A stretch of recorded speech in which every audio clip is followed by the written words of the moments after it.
Hello everyone, this is Defense Politics Asia, and this is the summary for the day of 680 for the 4th of January. Press the like button. Anyway, all the special stuff that happened yesterday that I think is interesting did not happen anymore.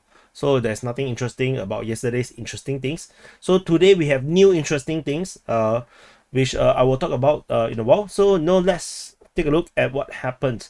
Of course, we're going to go anti-clockwise as usual. We go by Kherson Front. The Kherson Front, we have the Ukrainians still at Krinky, but we do not have any information about anything about them. We have geolocation, however, of counter battery fire. So Ukrainian artillery got hit by Russian counter artillery in the north of Kherson. Otherwise, we do not have any much. Oh, we got one more. Another information is actually a missile strike on a logistic base. According to Creamy Caprice, geolocated this. This is at Snihurivka. We haven't really talked about Snihurivka or Snigurivka since early part of the war. The Russians previously managed to get this far, and this is the furthest extent they managed to go. If I didn't remember wrongly, oh no, not really. This is one of this. Sorry, I mistook this for another place. So the Snihurivka is one of these forward defensive positions that the Russians actually held.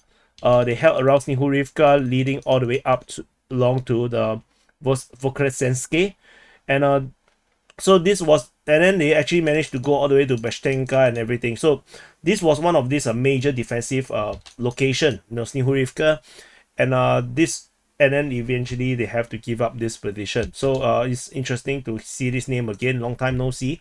And so there's a logistic base getting hit by the missile strike. Otherwise, that's all we know from the Kherson Front. We move into the Zaporizhzhia Front. This is Zaporizhzhia city. This is the Zaporizhzhia Front. At the Zaporizhzhia Front, we have reported fighting at the region of Kayamsky. According to the Russian Defense Ministry, they also mentioned in the same statement about fighting at Robotine. So at the Orikhiv sector, this is Robotine. The Russians attack Robotine, probably most likely from the west. And we also have reports of Russians attacking towards the northwest of Verbove. So this is pretty much the same situation we do know of already. But we do not have any report about the fighting west of Verbove or any attack coming from Novoprokopivka. So this is the current situation. This does not happen. This does not happen. Only these two. So that's all from the Orikhiv sector of the Zaporizhzhia Front. At the Velika Novosilka sector of this front line, the Russians are reportedly attacking Staromayorsky as well as attacking at Priotny. So Priotny one is probably a counter attack, and then this Staromayorsky is a continuation of what they did on the 2nd of January. So I would say these are all more probing, whereas the Priotny is probably more consistent, with fighting reported on the 1st and then on the 4th. This is in reaction to the Ukrainians' attack on the 1st and on the 3rd. So there is some kind of battle happening around the Priotny region.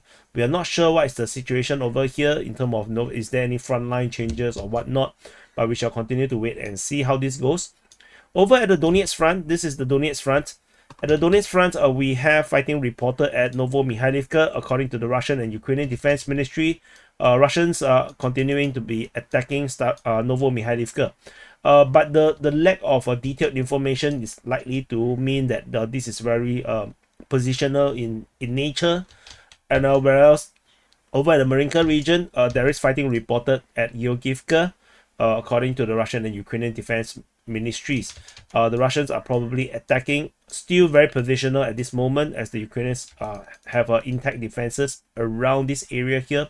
We shall continue to monitor the situation over at this region. We move on into the Avdiivka Front. So north of Donetsk city, this is Donetsk city. In the north of Donetsk city is the Avdiivka Front. This is the Avdiivka Front.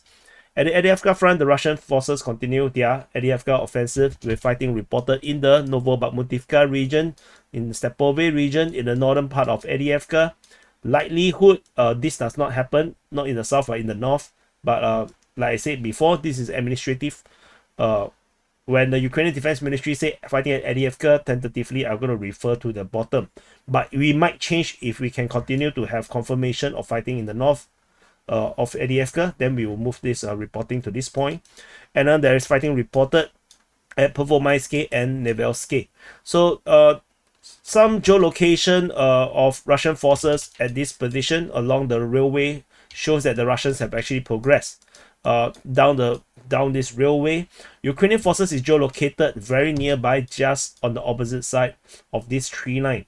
So this actually marks the front line of between the Russians and the Ukrainian forces.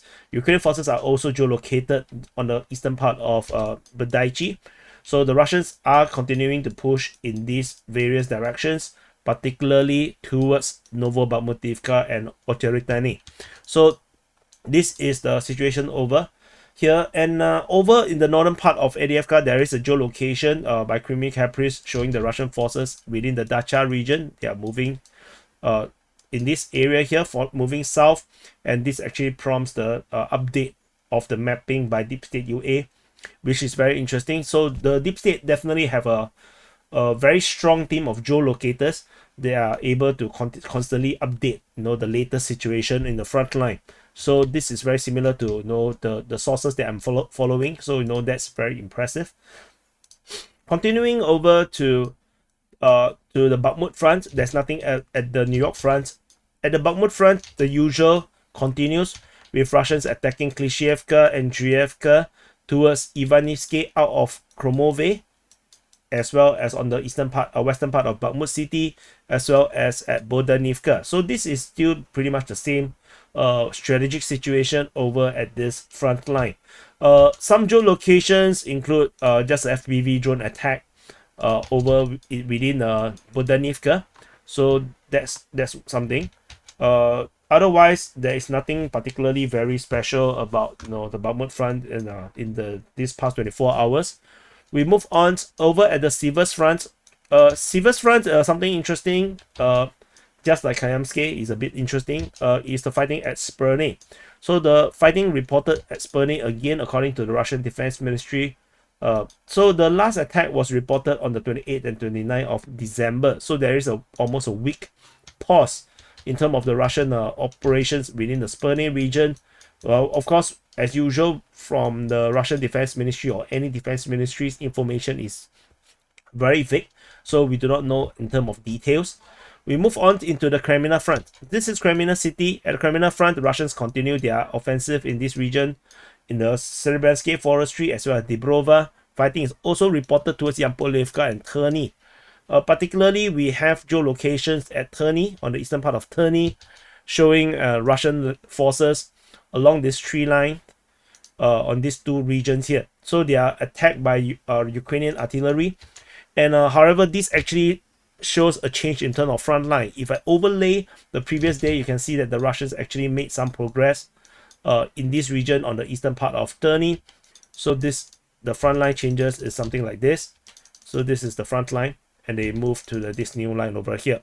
So this is so this push is quite a bit in this area here. So that's all from this Kreminna Front. Fighting reported at the other regions were not reported, the previous weird reports here and there, but we have a new weird report. Over at the Svatove Front, this is Svatove city, the Ukrainians were attacking at Novoyehorivka, according to the Russian Defense Ministry. So they are fighting around in this area here. So probably this is an attempt to do a diversion to pull Russian forces away from their attacking fronts, so that they can relieve some of the pressure, particularly over at the Yampolivka Terny region, because the Russians' push over at the Yampolivka Terny region is very, very strong.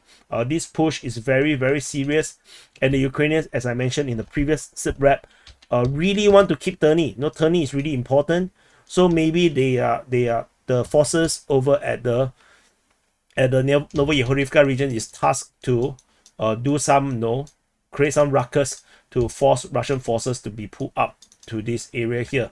So we shall wait and see if this is a sustained attack. If it's not, then it may not be sufficient to pull enough Russian forces away from this offensive over at the Terny region. We move into the Kupyansk Front. So this is the Kupyansk. At the Kupyansk Front, we also have the same attempt. Ukrainians attacking at Avdiivka. Happens again. The previous attack was on the 31st of December. So they tried again to do an attack around the Avdiivka region. Russian and they also continuing their counter attack over at Sinkivka region. This is as usual. This is nothing special now. Russians continue the same offensive over at the Sinkivka region as well as the eastern part of Petropavlivka or east of Petropavlivka. So this strategic situation for the Russians have not changed.